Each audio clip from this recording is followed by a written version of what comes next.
কথা বলতেছি এই ক্যাম্পের সভাপতি ছাত্র দলের সভাপতি মোহাম্মদ রাকিবের সাথে। ওনার গণ অভ্যুত্থানে ছাত্র সমন্বয়ক হিসাবে আমি ওনার থেকে কিছু এবং জিজ্ঞাসাবাদ করার জন্য ওনার থেকে প্রশ্ন করতে যাচ্ছি। বিসমিল্লাহির রহমানির রহিম। সবাইকে বাংলাদেশ জাতীয়তাবাদী ছাত্র দলের পক্ষ থেকে সবাইকে শুভ সকাল।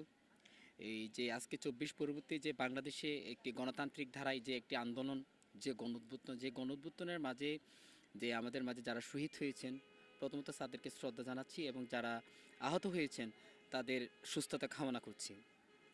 বিশেষ করে যে বাংলাদেশে যে প্রেক্ষাপট, বর্তমানে যে প্রেক্ষাপটটা একটি রাজনৈতিক দল যে যে ফেয়ার ইলেকশনের মধ্যে দিয়ে একটা নির্বাচন চাচ্ছে, সে নির্বাচনটা গ্রহণযোগ্যমূলক সেটা আমি মনে করি না। গণতন্ত্র রাষ্ট্রতে গতকালকে ডক্টর মোহাম্মদ ইউনূস স্যার এবং মির্জা ফখরুল আলমগীর স্যার যেভাবে একটা টিম নিয়ে দেশের বাইরে গেছি নিউ ইয়র্কে, সে নিউ ইয়র্কে আমরা দেখেছি আওয়ামী লীগের দোসররা তাদের উপর বিভিন্ন রকম গালিগালাজ এবং কি তাদেরকে ডিম নিক্ষেপ করেছিল। এর প্রতিবাদে বাংলাদেশ জাতীয়তাবাদী ছাত্রদল অবশ্যই এই আওয়ামী লীগের বিরুদ্ধে প্রতিবাদ করে গিয়েছে এবং শুধু আওয়ামী লীগ না, যারা এই দেশের স্বৈরাচার হিসেবে আবার মাথা নাড়া দিতে চাচ্ছে তাদের বিরুদ্ধে বাংলাদেশ জাতীয়তাবাদী ছাত্রদল কাজে আমি রাকিব বলছি, যতদিন বেঁচে আছি গণতন্ত্র অধিকার প্রতিষ্ঠিত করার লক্ষ্যে আমরা এই ভূমিকা পালন করে যাব, আদায় করে নিব। বাংলাদেশ জাতীয়তাবাদী দল জিন্দাবাদ এবং আমাদের আশা করি আগামী ফেব্রুয়ারিতে একটা নির্বাচন হবে।